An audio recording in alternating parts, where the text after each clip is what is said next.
This is Racelets IndyCar Podcast. Here are your hosts, Fred and Sydney. What is up, everyone? Fred and Sydney here with Racelets IndyCar Podcast, bringing you our latest episode here on this Friday as we get ready for the Bommarito Automotive Group 500, one of the most exciting races, a night race of the season. A night race is coming Sunday, 260 laps on an oval, which is just going to be insane. Freaking insane. Thank you, everybody, for joining us here again on today's show. We've got a lot to talk about today. Yeah. But first, if you want to follow us, like, subscribe, message us, DM, anything. All of our social media contacts, are right here at the bottom of the screen. We had a really cool feature that we did try to get with some of the fans over the last week, and we ran a contest. We will do a giveaway later at the end of the show to see our winner. Who will be the lucky winner. We had a prize pack of 3 Arrow McLaren signed photo cards. So we got a Christian Lundgaard, a Nolan Siegel, and a Pato signed card will be coming somebody's way. Yes. Sydney, also, you have your Java House. How does that work for everybody who wants to order? Use my code SydneyBoehm10. Go to javahouse.com and save 10% off. And you're drinking one right now. What is this? Drinking one. This is what Rossi calls swamp water. It's the blue Arctic Freeze with the energy drink. It's actually pretty good. It is. Let me have a sip of that real quick. It kind of... I like them both combined. Yeah, because the Arctic Freeze, the blue, that's like Gatorade. Kind of has like that blue raspberry, kind of like an icy, kind of a taste. And then, what's that one called? The Charge energy drink kind of tastes like a watered down Red Bull. It'd be really good if you put it like in some soda water. Oh yeah, that would be really good to make like a Red Bull. Oh, no, that's really tasty. It is really good. Get your hydration and your energy, so we have enough focus to go through and give you this awesome show here tonight. Again, we're going to start things off a little bit differently tonight, as we have our other shows where we typically lead with the last IndyCar race, but we're going to change it up and talk about IndyNXT, because IndyNXT was back on the streets of Detroit. They haven't raced in a few weeks because they don't do the 500, obviously. Sydney, take away how the Detroit Grand Prix went for the IndyNXT drivers. It was crazy, and it just foreshadowed how the IndyCar race was going to go, because starting like green flag turn 1, there's like 10 cars involved right away. So your pole sitter was DeTulio, his 5th in a row straight pole. Crazy. Which is crazy because he's not even in the top 5 of the current standings, in which we'll get to in just a little bit. But Sid, your focus, you had chosen Max Taylor as your pick in this race, and he was starting on the front row. He finished second in qualifying by just a couple of hundredths of a second. Well, how did his day start? Well, he was involved in that lap 1. See, I wasn't even out of bed yet. It was early race. He was involved in that incident, and so he got put to 22nd. He also had a penalty. I think which was a drive-through, because he jumped the restart. And then my gosh! He works his way all the way up to 8th, and then just a few laps left. I think it was I think it was when it got to a timed race. I think there was like 8 minutes left, and he crashed. Yeah, he was making his way through the field, had made it back into the top 10, and then I think he was battling for 7th at the time, and he really just put himself right into that turn 1 wall, which we see a lot of drivers do. Yeah, and that wasn't his first crash of the weekend. No, he crashed in morning practice before qualifying. Yeah, it was a rough week, to say the least, for Max. In his words, he was going too fast. Yeah, he just, had he finished where he did before, crashing and ending his race here, he would have possibly been, towards the top of the standings. Yeah. He's still in contention right now. Yeah. A lot of season remaining for these guys. Yeah, so a lot of races. Big props to Miles Rowe in this race here. He moved up 9 positions. He started 11th and finished 2nd, right? So he was the biggest mover of all the next drivers. Getting his first podium of the season. Very good. Which was great for him. But like you mentioned, Sydney, there was another crash later in this race, which led to another green flag restart, and it was Enzo Fittipaldi who took the lead. Yeah. And went on to lead the remaining 14 laps of this 42-lap race to pick up his second win of the season now. And now let's pull up here the top 10 in finishing for Detroit. So Timothy Kuharczyk finishes third. Max Garcia, Seb Murray, Nikita Johnson, Stoddy, Bryce Aaron, J.M. Correa, so lots of and Kaminsky, all up there. A lot of names that we haven't seen. In the top. Yeah. Yes. Especially in the top 5. Or in the top 5. Yeah, because 3 guys Alessandro Di Tullio, he finishes low. Lockie finishes low. Who had a promising weekend, who podiumed there last year as well. Had a rough afternoon. Max Taylor. So you had 3 of your bigger guys, even guys like Jordan Missig, finishing a little lower than his average. He finished in 15th. His average throughout the season had been about 9 or 10. So we saw a couple names that we haven't seen here this week. Yeah. And cool. Now these guys are also making the trip to St. Louis for the Worldwide Worldwide Technology Raceway IndyNXT race. Yep. Is that Saturday or Sunday? Sunday. That's going to be Sunday. Yep. So they're going to race before the big boys at night. That's going to be exciting. Have they had any oval races so far this season? First oval of the season. So this is the first IndyNXT oval race of the season. I'm excited to see that here. Too. I think that's going to be awesome. So you talked about the standings, a little bit of a shakeup with Enzo Fittipaldi winning this last weekend. He now sits number 1 in the standings. Sid, how does the rest of the top 5 go? Then you have Nikita Johnson, who's only 3 points out. Yeah. First. It seems like he's had a couple of quiet weeks. Yeah. Where he's just, made after the winning the races to start the season, and then finished great. He's sitting, like you said, in second place overall right now. Timothy Kuharczyk, is in third. He's had a really good run at it as of late. Max Taylor drops down a little bit. He's now sitting 4th in the standings, and it's Lockie Hughes who's in 5th. So we've got the Andretti cars up there as well.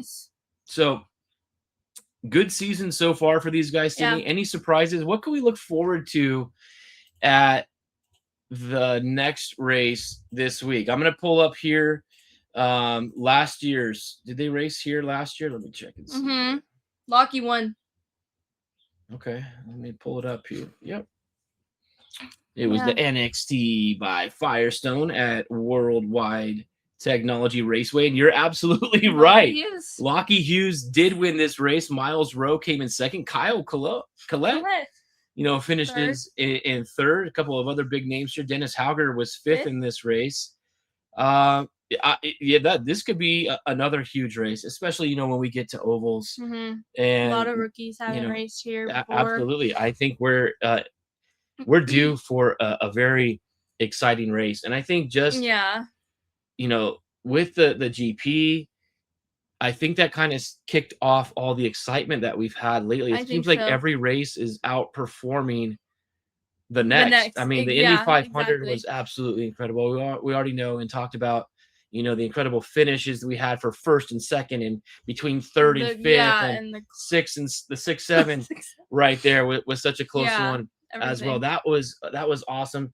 And then, we get to Detroit, which we're going to talk about right now as well. And this race, Sydney, give me your take on the Detroit layout, first of all. I know you're not a big fan of this. I don't think we should race here anymore. I don't like this track. It's just cement on cement, and I don't like it. You're in very narrow concrete, borders, and it is tight. We see it all the time. We've seen it every year that they've been here at this new track. And it's not only, tight and compact, but it's bumpy in certain areas as well. Causes a lot of mayhem. Yeah. We see guys getting off into runoffs. We see people, locking up, getting into the walls. It also makes for really good racing if you are okay with bumping and being a little bit of physical on track, because really you're so tight in this one that a lot of that I don't think is really deserving of a penalty. And we saw a couple of cases where there were some penalties thrown out for a couple of guys, and there was also some instances where it's just two guys, it's just racing, trying to do the best you can, trying to get if you break too early or too late, if you can get and make a pass or a turn. But I thought this race was great. A lot of excitement as far as the winner and everything like that goes. It goes back to qualifying, Sid, and take us back to qualifying. We went again with it being a street course, the Fast Six. Give us a breakdown of who was in the top six and how the qualifying went. Hold on, let me pull that up. So, of course, you have Alex Palou in top six. But he started fourth, right? He started third.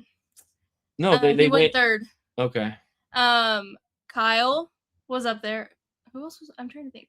David Malukas. David was up there. Who went first? Scott McLaughlin was fast. He was up there as well. Who went first? I don't know. Let's pull it up here. Let's just pull it up before we start talking out of our aces. But I think I've changed my idea of where you want to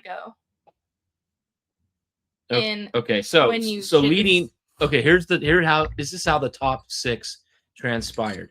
So Scott McLaughlin was the fastest of the six, so he chose to go first. Will Power, who I thought, and as we agreed, Andretti, this could be a really good weekend for the Andretti cars, and it was a really good weekend still. Power went second. Kyle Kirkwood third. Alex Palou did go fourth, like I mentioned. You did? Yes. Oh, okay. And then it was Christian Lundgaard and Scott Dixon. Those were the guys rounding out the Fast Six. And then when we did get to the Fast Six, there was no movement. Remember, if you're in the top three positions, you can choose where to go, but everybody just went in line. And after the qualifying had happened, there was a little bit of movement as like you mentioned, the biggest shock to me was Kyle Kirkwood, who was going third in the group, ended up being the slowest of the six, considering starting sixth. The fact that when the first time this happened was in Arlington and he was on pole. Yeah. So it was very surprising.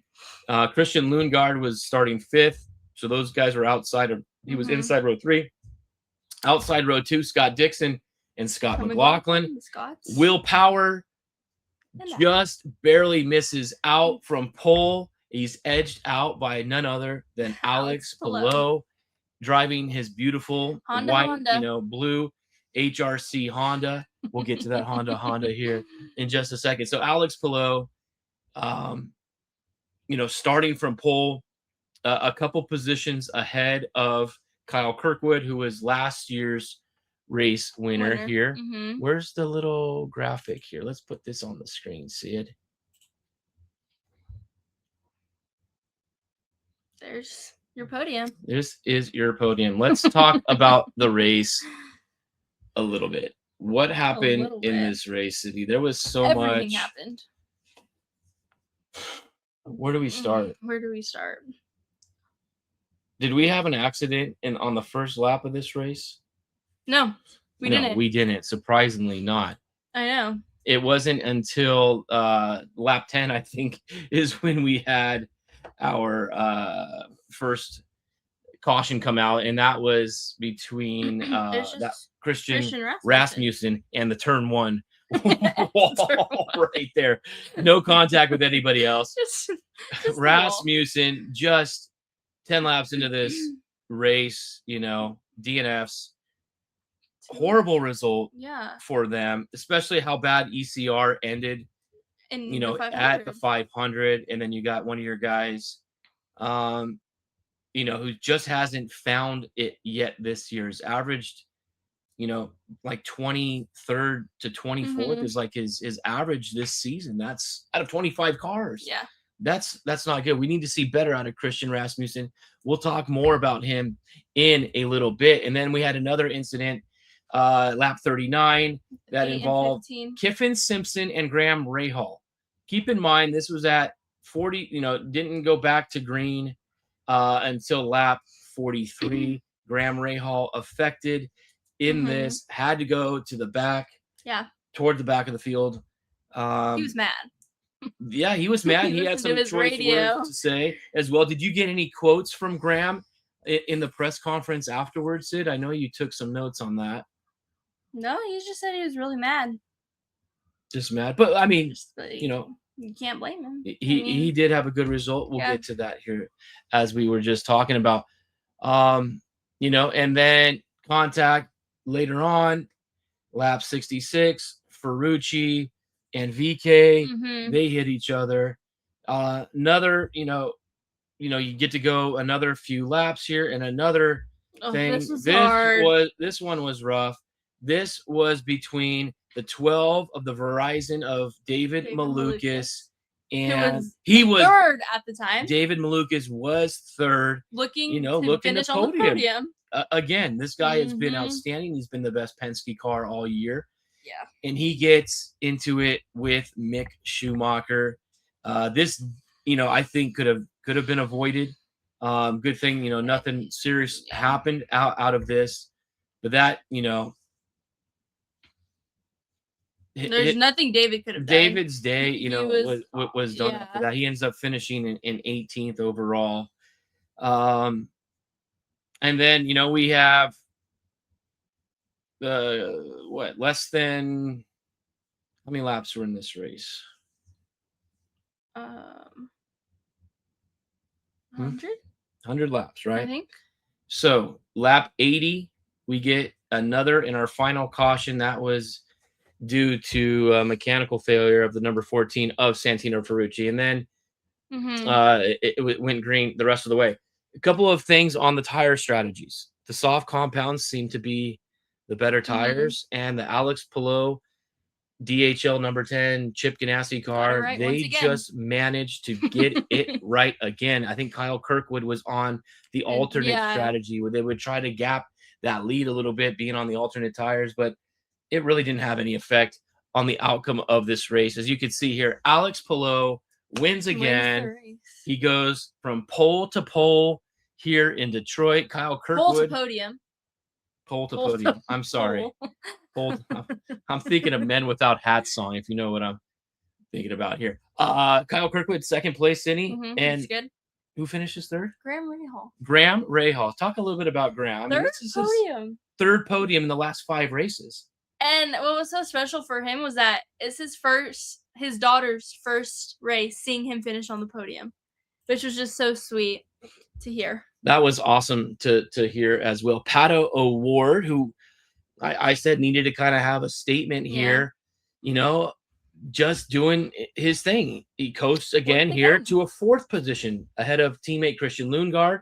Felix Rosenqvist, who was all over the map in this race. We know, was there an Indy 500 hangover that he was going to have coming into this, because the average, finish position from the Indy 500 winner to this race was not very good. No. But Fro ends up coming in 6th after everything. Louis Foster, another great car for RLL all weekend. He is in 7th. And then, 8th place, Marcus Ericsson, that other Andretti car that we talked about. Kiffin Simpson, who was in the incident with Graham earlier. He still finishes in the top 10 at number 9. And the biggest mover of the day with a banged up foot was Joseph Newgarden. I mean, he was talking about in an interview that if he wasn't healthy and Team Penske thought that they were in a position, to go out and win this race, to use the backup driver, Felipe Nasser. Yeah. And Joseph, Well, there was what happened in the beginning of this race. Something happened to him, and then the guys on the broadcast were like, he was dropping a few spots. Yeah. Like, this foot injury might be affecting him. Like, you think he's just gonna get out of the car and call it a day, but no. Will Buxton made it. He thought for sure that Joseph was going to be throwing in the white towel on this, but he battled his way back in this one, and he gets the biggest mover of the race because he had started in 21st and he finishes 10th, so he moves up 11 spots in this. Cindy, I mean, what can you say? There was an incident in this, and I thought maybe there was a possibility, and I think some of the fans were expecting something too. Scott McLaughlin and Will Power both battling in the top 5. They're both battling for a podium position, and they make contact, both ending each other's day. Yeah. Former teammates, both, really, aggressive, eager, frustrated drivers. I thought, tensions might boil over. It seemed like everything was like they were good, yeah. Afterward, with Scotty Mac, cooler heads prevailed, obviously. Mm-hmm. But that was one of the things I was looking at. There was some, wheel-to-wheel bumping all race long. That's what made the excitement factor so high, is because we had those tight moments. But then, somebody may get called for, avoidable contact. And there were a couple of cases of that happening. There were quite a few, actually. The 8 had one, the 14 had one, and then the 20 of Alexander Rossi had one. Oh, man. What about Rossi? He was also, Didn't driving. He have another fire? He did, leaving the pit. Yeah. He had a fire what is going on? With the car there. He ends up in 17th. He finished the race. Yeah. The biggest, rookie who finished was Dennis Hauger in 13th. So the rookie championship. He is still doing his thing with the rookies. Kyle Collette, not bad, just a couple spots below in 16th. But yeah, another big thing. Can you talk a little bit about another injury for an IndyCar driver? Yeah. Well, you brought up a good point earlier. So we already know about, Alexander Rossi, his foot, injuring his foot, and Joseph Newgarden injuring his foot. Mick Schumacher has a hand injury. And he's waiting for the season to be over. So when you spoke to him at Long Beach, he said he's going to have surgery at the end of the season. So he's dealing with an injury and another injury for a driver, Sydney, who got hurt this time. What happened with him? I don't know what happened, because he got hand surgery after Detroit. But did he hit anything? Yes, he did. It was in the same spot Foster had his crash last year. Oh, in that runoff area. Yeah, you're right. So I'm assuming that's what it was. Sydney, you brought up Honda. Here's a little picture I made here. I thought, we're in Detroit. Detroit's known for Little Caesars. Alex Palou with a quote of the Honda car, because he was racing the Honda HRC car. And I was like, you know what? That goes together. I could do like Little Caesars pizza, make it into Alex Palou, Honda. So I made that cool little thing. That was pretty funny. You wanted to get to something else before I interrupted you on the injury front. Oh, yes. I want to talk about the push to pass. Please. Because this race, drivers only had 150 seconds. Mm-hmm. It seemed like everyone used it so much at the beginning of the race. Yeah. Like, they were already 30 seconds in on lap 5. There were guys who burnt through push to pass really early, Sydney. And you also brought up another question. If there's anybody out there who may know, the proper answer for this. So on average, most road and street courses, you get 200 push to pass, right? Seconds, yeah. And it was here at Detroit where the drivers had how many? 150 seconds. Why? Is it because there's so many straights at this track? Why? I don't understand. I don't know. I don't know either. If somebody could explain that with IndyCar officiating or anybody out there on social media that's listening to us, and I'll post it on socials as well. What constitutes the difference in push to pass time from 200 down to 150? Please let us know about that. Sydney, you got some great notes from the press conference after this race. Anything you wanted to share with us about that? Well, we can talk about the new caution rule that no matter what happens, like if a car spins or stalls or something, it goes full course, which sucks for some drivers. And Kyle was saying that you don't want to be racing thinking in your head it could go caution at any time. No. You want to race and you want to, Yeah, that was really kind of a game changer is, every caution went full course yellow. And it's like someone spun. It was more, but was able to get back. It was more than a lap. It was yellow too. Which also made it hard for pit stops. Yeah. Which Kyle was affected by. Yes. Yeah, we did see that again. I mean, it goes week to week here, like IndyCar. The rules are changing after every race. It's insane. Officiating. I don't know, what is going on with everything. Like we wanted them to do something after Rossi's incident in Indy GP, and they did, but now they've overdone it, I feel like. Yeah. So. Well, you know what? They got the push to pass thing hopefully corrected. Yeah. As far as when to use it and who can use it. And then we got word that veteran technical director Kevin the Rocket Blanche retires from IndyCar and IndyCar officiating. So I haven't read into that at all to see, you know, if it was just his time to go or if there was something a little bit deeper into his retirement. We've seen him at the track, all the time. Really good dude. But it's kind of, I don't know what's going on here. I mean, if a car just spins or something happens, just they gotta relook into all the rules and modify everything and just make it with team owners, and then everybody's got to be on the same page because there's a lot of confusion there is with everything in terms of when yellows are being thrown, how long they're going to be out for, restarts, all kinds of stuff. The car is able to get back after spinning, and it should stay green if it's safely get back safely. But you know what? Then they leave. See, it goes back to leaving it green when there was debris on the track. At the GP. It's you that's just true. Get it right. I think that's all that the fans want. And that's all that the drivers want because it's affecting them.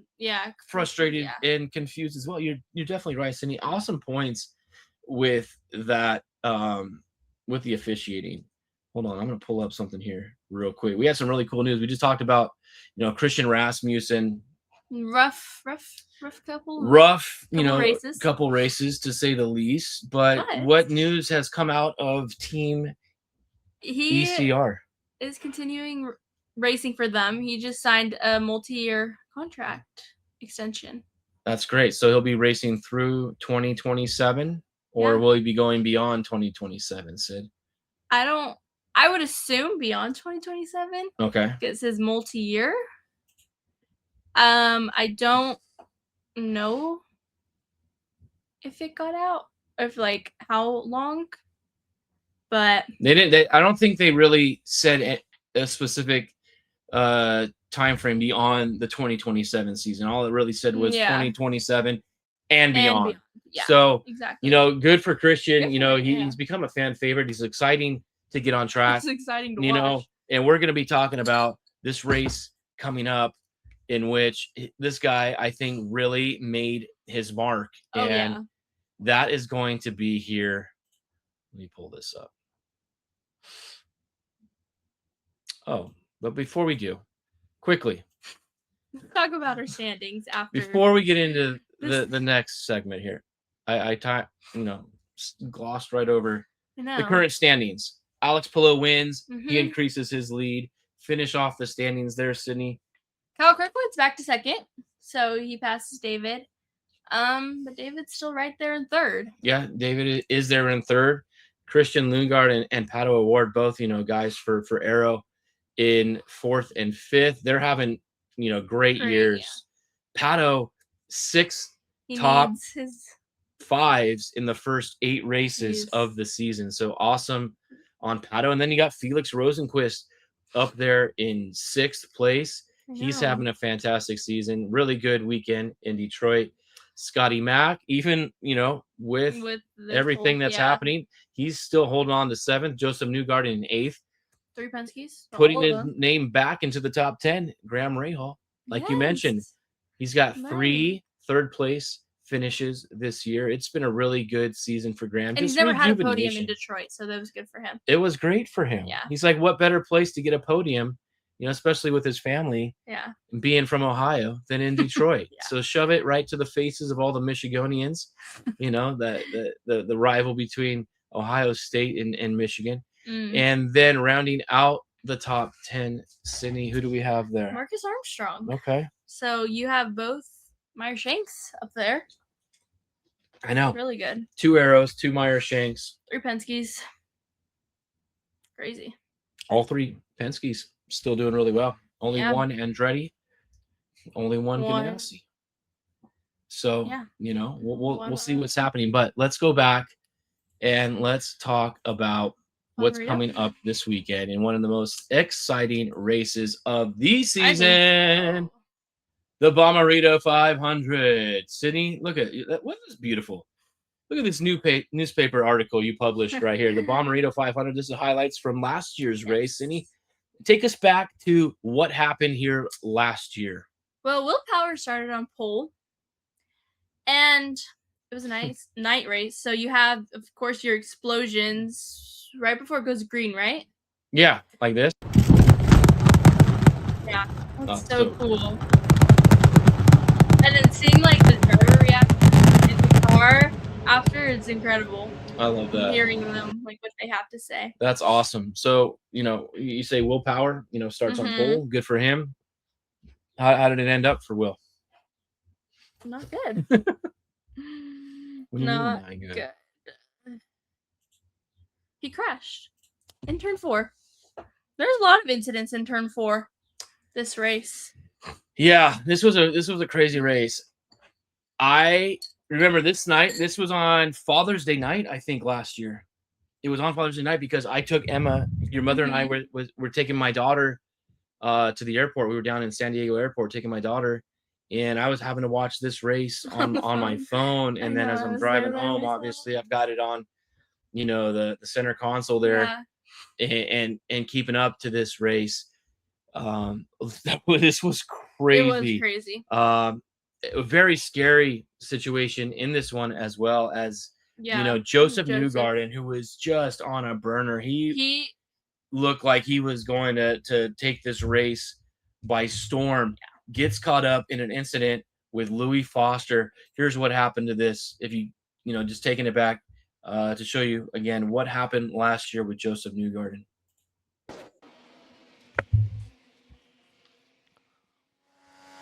He passes Palou upside down, and he almost T-bones Louis. A very scary crash. Thank God for the aero screen and everything that protects these drivers in this car. Being upside, hitting that barrier. He almost flew over. He almost went over that retaining wall into the pit lanes, and then that could have been even more disastrous. Just avoided piercing and spearing Louis Foster, almost T-boning him there as well. That was a pretty crazy race crash there. One of the worst I've seen in a while, especially, with the ovals. But yeah, ovals crashes are so Kyle Kirkwood, after winning Detroit last year, gets his first win on an oval. Won his first oval race. You're absolutely right, Sydney. In a fantastic race that this was. I mean, there were so many cool things in this race. I mean, Robert Schwartzman, remember that name? Yeah. The Indy 500 pole sitter last year and rookie, who's not racing this year for the team formerly known as Prema. He finishes in 10th in this race. He really, for somebody who had never driven on ovals, he was doing really well, having a great Indy.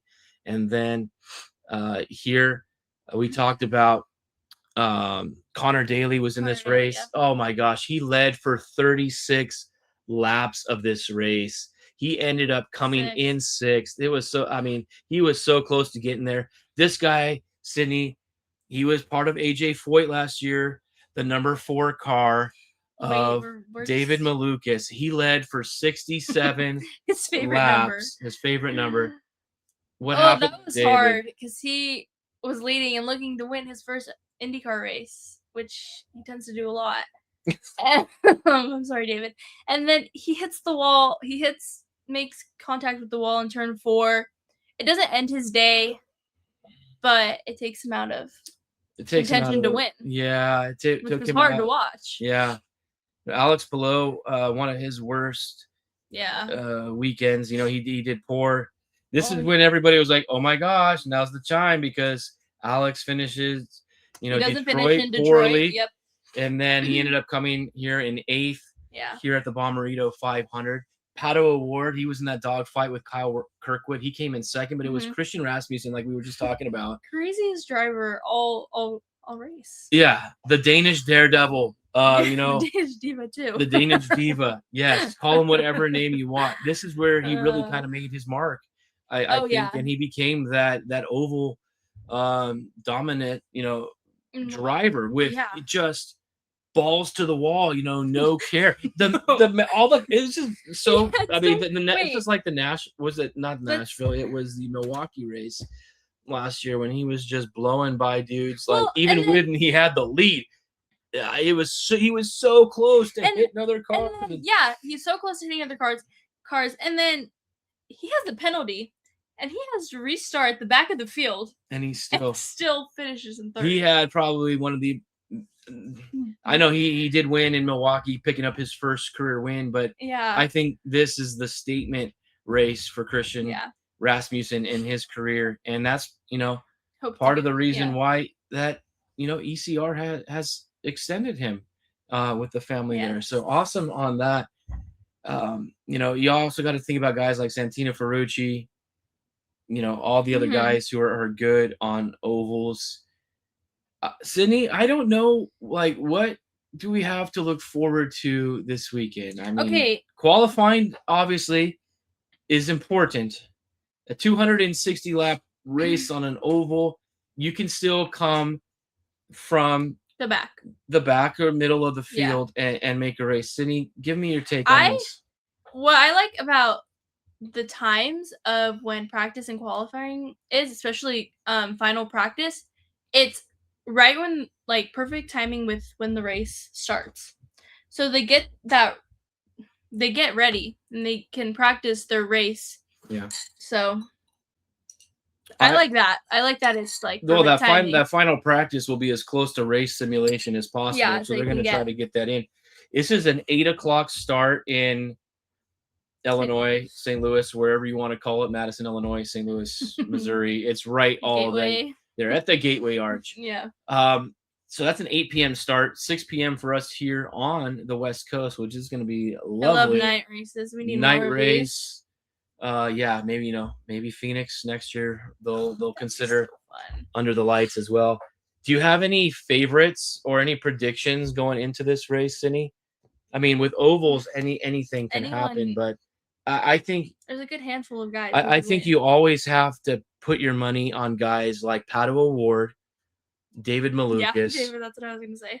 And I feel like, maybe an Andretti. Yeah. Yeah. And then Christian Rasmussen. Yeah. I am curious to see how Alex performs. Because we know in Phoenix he did not do good. Well, that wasn't his fault. Yes, I know. He crashed. But Phoenix is closer to Gateway than the 500 is. So yeah, not not the best of his but tracks in his career. Yeah. But so for a guy like Pato O'Ward, let's just say he's, fourth in the standings. He's got 6 top 5s. Or fifth in the standings, whatever it is. Fourth. 6 top 5s. Wait, fifth. If he continues to get there, he's going to end up podium. He's going to get a win. He's got to get a win.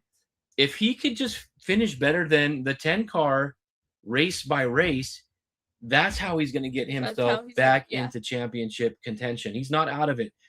And I just see this more calm demeanor with Pato this year. I don't see him being as, uptight and just, stressed out about the win. Yeah, the 500, that wasn't their best, considering, they had to go to the backup car and everything. He had a great result. Yeah, he 500 did as well. He does awesome again in Detroit. He's just right there. He really hasn't put down his best race yet.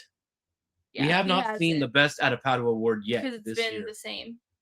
It has with been. This, So I think he's on the right trajectory, and we're going to see Pato. If I'm going to put money on a, I'm not going to say it's a dark horse because he's got to be one of the top 3 or 4 favorites. I'm going to say Pato for this race to win. You're normally the one who takes Pato as your guy, or Alex, or Kyle, or David. Those are your top. I know. I really want David. I'm gonna go. I'm wearing my Kyle Kirkwood shirt tonight though, but I'm gonna take Pato to win this thing. Okay, I like that. I feel like I do this every race. David Malukas, right? I want to see David. He's so good on ovals, and yeah, I want to see David too. If it can go his way and he can keep it under control, I think he can win. The other thing with David, I want to be at the race when you win. I want to be there when he wins. David, we want to be at the race that you win. So later, if we can do it later in the season, if you're okay with that, let's wait till Laguna or possibly Portland. Who knows what happened? Maybe we'll be able to. Or if you really want to win, just let us know and we'll. Just let us know, David. You know how to like winning contact this us. Weekend. Please have us in attendance when you know that's going to happen. We appreciate it. Yeah. But yeah, I think that's a great choice. You can never go wrong with him. If I have to pick I don't know. If I had to throw out somebody that is a name, Rinus VeeKay, you can always say has chances to win on ovals. So, Rinus can quite possibly have a chance as well. I just think we're going to have an exciting race. Enjoy, wind down, the weekend as we get into the summer. I know here in Southern California, the temperatures are starting to heat up. Beautiful weather. Sit outside if you're home. Watch it with the family. Enjoy this awesome race together because it's going to be, 2 hours of chaos and excitement, and it's going to be poetically narrated by the vocal tones of Will Buxton and the other guys in the booth there. So I'm looking forward to the Bommarito. Always awesome. Yeah. Can't wait for that. Anything else, Sid, that you wanted to bring up racing wise? I know there wasn't a whole heck of a lot this week. I don't know. Just quick turnaround. This is like. And then This is 6 consecutive weeks of cars on track for these guys. Jeez, yeah, it is. You went straight from Long Beach, then you had Indy practice, then you had race, Indy GP. Then you had the GP. Then you had qualifying. The week of practice for Indy. Practice and qualifying that weekend. Yeah. And then Then the race, and then so. They go for a stretch after this. They won't be back. The next race will be on Father's Day, the 21st. At Road America. At Road America, which we always know is going to be a great race as well. So we have a cool little thing here that a couple of people, we put it out on our social media channels. We had a little giveaway that we wanted to get, gain a few followers to join us. And we had some good interactions. A lot of people, out there. And we're going to do another one for sure. You let us know, what do you guys want? Who your favorite drivers are. And if there's something that, we can find, we'll definitely look for something and do another raffle here. But this one was for the 3 player cards signed by all 3 Aero members. So there were 6 individuals who who followed the rules, messaged us on Instagram, notifying us that they followed, liked, and subscribed to the YouTube channel. So without further ado, let's see who our winner is. Sydney, let's get this thing going here. Oh, did we just blow it? Oh shit. Oh my god. Oh, maybe Sophie's not watching. Let's see. And the winner is Benny. No, Sophie. It's Sophie _604 _ Sophie, congratulations. These are yours. These will be coming your way. Congratulations. So you get the Aero player cards. We will reach out to you and get all your contact info, and we'll send those out this week. But I'm excited, Sydney, for a weekend night race. It's weird though, because it's a Saturday Sunday weekend. There's and nothing, not a Friday Saturday. There was nothing, weekend. Going on I today. feel like which is nice Saturday though, night because race. I just got was working today and I didn't have a chance to watch anything, unfortunately. So and everything's later in the afternoon, which is nice. I can sleep in. Super nice. Except for next test practice. Yeah.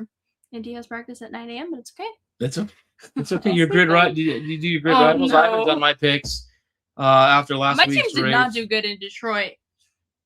Detroit did me kind of dirty.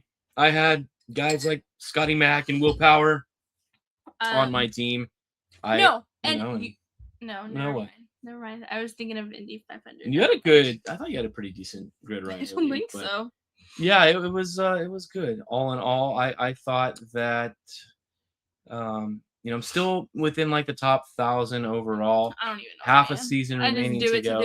Go to GridRival.com. Go to Grid Rival, download the app, and play the official IndyCar fantasy game. So I have nothing else other than enjoy the Bommarito 500 that's going to be coming up this weekend. Remember, IndyNXT is also racing. Watch these young guys, a lot of them for the first time on an oval track. Sydney, any parting words? No. Goodbye. No. Goodbye. We'll see you all next week. Take care, everyone.